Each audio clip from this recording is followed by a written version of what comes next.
Hello viewers, I doctor SBK Lal welcome you all in my YouTube channel. मेरे YouTube channel में आपका बहुत बहुत स्वागत है। अगर आप इस चैनल पर नए हैं तो चैनल को सब्सक्राइब कर लें। आज का वीडियो है सुगंधी से इलाज। तो इसमें हम देखेंगे कि दुनिया भर में इस पर काम हुआ है कि कैसे सुगंधी से इलाज हो और कौन से बीमारी में कौन से सुगंध का इत्र का प्रयोग हो, इस पर चर्चा करेंगे। साथ ही हम देखेंगे कि कैसे कौन कौन सी विधि अपनाई जाती है जिसके माध्यम से इलाज होता है। और अगर पूरा दुनिया भर में एक थेरेपी भी प्रचलित है जिसको हम एरोमा थेरेपी कहते हैं। इसके माध्यम से मसाज और सुगंधी के माध्यम से या मुंह का शरीर का दुर्गंध रखने का, या फिर अलग अलग इसमें कैसे फूल के सुगंध का या आवश्यक तेल के मिश्रण का उपयोग करते हैं, इन सारे बातों की चर्चा करेंगे। और वैदिक काल से लेकर के आज तक और यूनान में, चीन में, मिस्र में, रोम में और दुनिया के अलग अलग कोने में ये चिकित्सा प्रचलित हुई और इसमें अलग अलग विधि का उपयोग किया गया। लेकिन एक चीज़ कॉमन है, जो सुगंध का क्या प्रभाव पड़ता है शरीर पर, मन पर, मस्तिष्क पर, इसकी चर्चा हुई। और सुगंध प्रकृति का हिस्सा है। व्यक्तित्व की पहचान सुगंध के आधार पर होता है। कई जो इस पर काम किए हैं वो आपको कह सकते हैं, किसी को रात की रानी पसंद है, किसी को हर श्रृंगार पसंद है, या किसी को गुलाब का खुशबू पसंद है, तो उसका व्यक्तित्व कैसा होगा। रंग के आधार पर भी व्यक्तित्व के बारे में विश्लेषण किया जाता है। जो किसी आदमी को कोई खास रंग पसंद है तो उसका स्वभाव कैसा होगा। तो मोटा मोटी हम कह सकते हैं कि सुगंध प्रकृति का हिस्सा है, आकर्षण पैदा करने वाला है। और सुगंध अभी वर्तमान में अगर हम बात करें तो प्राकृतिक भी होता है और कृत्रिम भी होता है। अगर हम कृत्रिम सुगंध की बात करें, परफ्यूम की बात करें, तो आपको ये जान करके हैरानी होगी कि बिना गुलाब के भी आप गुलाब का खुशबू ले सकते हैं, या फिर बिना चमेली के भी चमेली का खुशबू ले सकते हैं। तो इसमें जो ऑर्गेनिक कंपाउंड होता है बेंजीन, उसकी भूमिका होती है। अब जो अगर हम डॉक्टरी की बात करें, थेरेपी की बात करें, तो उसमें ये बहुत महत्वपूर्ण होता है कि अच्छी महक का क्या प्रभाव होता है और बुरी महक का हमारे शरीर पर, मस्तिष्क पर क्या प्रभाव पड़ता है।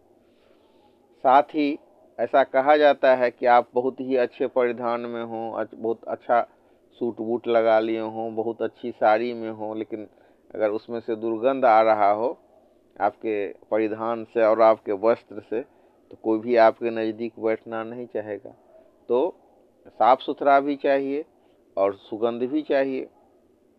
तो वैदिक काल से आज आधुनिक काल तक हम देख सकते हैं कि कैसे इत्र के माध्यम से, या जो खुशबूदार तेल है उसके माध्यम से, या पानी में सुगंध डाल करके, या तेल से मालिश करके, और कौन से तेल से किसका मालिश हो, इस पर काम होता आया है, आधुनिक काल तक में भी होता आ रहा है। और इसका एक संगठित रूप एरोमा थेरेपी के माध्यम से है। तो कुछ मान्यताएं भी हैं और कुछ वैज्ञानिकता भी है और कुछ अंधविश्वास भी हैं। इस वीडियो के माध्यम से हम कुछ अंधविश्वास पर भी पर्दा फाश करेंगे और ये भी देखेंगे कि लोग, कुछ आदमी इसको वैकल्पिक चिकित्सा पद्धति में भी इसको पूरा इसको दर्जा नहीं देते हैं। तो ये मिथक क्या है, फसाना क्या है और हकीकत क्या है, इसके बारे में हम चर्चा करेंगे। और मंत्र और कविताओं में भी सुगंध के बारे में कहा गया है, और इलाज और आकर्षण दोनों है इसमें। तो हर एक व्यक्ति, या मतलब जो संवेदनशील व्यक्ति है, वो अच्छा दिखना चाहता है और उसकी ये ख्वाहिश होती है, उसकी ये इच्छा आकांक्षा होती है कि एक अच्छा सा सुगंध भी उसको उपलब्ध हो, या वो अच्छे सुगंध के प्रति वो आकर्षित होता है। तो हम देख रहे हैं कि जो इत्र है या परफ्यूम है उसका मार्केट कितना बढ़ रहा है। और हद तो आपको तब होगा जब दुनिया के नामी गिरामी हस्ती के नाम पर कोई इत्र का और परफ्यूम का नाम रख दिया जाता है, उसका कीमत बहुत ज़्यादा बढ़ा दिया जाता है। जैसे कि जो प्रिंस ये चार्ल्स के नाम से, या ये जो डायना थी, प्रिंसेस डायना थी, उनके नाम पर एक परफ्यूम बनाया गया और उसका बहुत ज़्यादा मतलब कीमत रखा गया। तो ऐसे ऐसे हस्ती के नाम से भी परफ्यूम बनता है और लोगों को लगता है कि जैसे उनका व्यक्तित्व हो गया, अगर हम भी ये परफ्यूम लगाएंगे तो मेरा भी शरीर और स्वास्थ्य और व्यक्तित्व ऐसा ही हो जाएगा। तो लोग अच्छा दिखना भी चाहते हैं और अच्छा चाहते हैं कि उनके अच्छा ढंग से वो महके भी। तो एक जो सुगंध है हमारा, वो लग्जरी आइटम है, विलासिता संबंधी सामग्री है, लेकिन एक जो सुगंध है वो इलाज भी है। उसके अलावा खुशबू को भी प्राप्त करने का और खुशबू को लेने का या खुशबू के उपयोग का भी अलग अलग तरीका है। जैसे बाल में खुशबू देने का एक तरीका है कि धुआं से हम बाल में खुशबू देते हैं, और धुआं भी अलग अलग तरह का होता है। जैसे अगरबत्ती का धुआं में हम देख सकते हैं कि बहुत सारा कृत्रिम परफ्यूम सबका यूज होता है। वहीं गुगुल और धूमन के माध्यम से जब हम खुशबू देते हैं तो बिल्कुल ही प्राकृतिक या प्राकृतिक टाइप का खुशबू होता है। तो ये जो एक तरीका है जिसमें कि हम बाल में खुशबू देते हैं, तो हम बाल में भी खुशबू कितने तरीके से दे सकते हैं। जैसे हम तेल के माध्यम से दे सकते हैं, शैम्पू में परफ्यूम यूज करके दे सकते हैं, और एक तरीका है, भारतीय तरीका है, कि धुआं से हम बालों में खुशबू देते हैं। अब खुशबू वाली जो लकड़ियाँ होती हैं, जैसे सरड़ हो गया, धूमन हो गया, गुगुल हो गया, तो उसमें से जो खुशबू आती है तो लकड़ियों के माध्यम से हम बाल में खुशबू देते हैं, धुआं उत्पन्न करते हैं। और कई जो अच्छे अच्छे खानदानी और बहुत संभ्रांत लोग होते हैं, उनके घर में आप देखेंगे कि अगरबत्ती नहीं जलाते हैं, सरड़ और धूमन से भगवान को भी अर्पित किए और पूरा वातावरण भी सुगंधमय हो गया। या कई बार जो अब एक हॉस्पिटल में हम गए थे, अंग्रेजी का हॉस्पिटल था, हार्ट का हॉस्पिटल, और शाम के समय में मच्छर को भगाने के लिए वहाँ जो मच्छर नाशक कीटनाशक दवा से जो मच्छर भगाने की डिवाइस होती है उसका वहाँ पर यूज नहीं था। वहाँ पर सरल धूमन से धुआं करके वातावरण को भी सुगंधित रखा जाता था और मच्छर भगाने का भी काम होता था। तो ये एक थेरेपी के रूप में विकसित हुआ है जिसको हम एरोमा थेरेपी कहते हैं। तो इस समय में नहाते समय पानी में फूल रखना या सुगंधित फूल जैसे कि नींबू का, गुलाब, चमेली, रात की रानी, आम, लीची का मंजर, कटहरवा, थलकमल, तो इस सब से इत्र बना करके इसका यूज करने की बात होती है। इसमें इत्र का चलन होता है, परफ्यूम का चलन होता है। तो परफ्यूम का तो साइड इफेक्ट भी हो सकता है और एलर्जी भी हो सकती है, लेकिन मतलब जो नेचुरल है उसका साइड इफेक्ट और साइड इफेक्ट और एलर्जी जैसा दुष्प्रभाव वो नहीं छोड़ता है। फिर मुंह और शरीर के दुर्गंध को हम इसके माध्यम से दूर करते हैं। साथ ही ओरल हाइजीन का इसमें ख्याल रखते हैं, ब्रश, माउथ वॉश, सर्दी जुकाम का इलाज। और इसी इलाज में एक चरण है पर्याप्त पानी पीना, ताकि हम पसीने के दुर्गंध को दूर कर सकें। दुर्गंध वाले पौधे और उत्पाद का इसमें एरोमा थेरेपी में और सुगंध वाला चिकित्सा में बहुत कम यूज होता है। और इसके जो सब्सिडियरी आइटम है वो है सेहतमंद भोजन, जो हाइजेनिक भोजन है उसको हम लें, और डिओड्रेंट, बाम का प्रयोग, body oil, essential oil, image consultant का मतलब सेवा लेना, फिर body scent, citrus scent, leather notes, इस तरह से हम इसका यूज करते हैं। और 2 बार इत्र के प्रयोग से मनोदशा प्रभावित होती है, तो इसका भी इसी ध्यान का ख्याल रखा जाता है। और अलग अलग बीमारियों में अलग अलग खुशबू की व्यवस्था है, कौन सी बीमारी में कौन सा खुशबू का प्रयोग होगा। तो हम देख सकते हैं कि कोई बीमार आदमी है, उसको एक खास तरह का हम सुगंध देते हैं तो उसके मनोदशा पर और उसके स्वास्थ्य पर क्या क्या प्रभाव पड़ता है, ये इस इलाज का बेसिक है।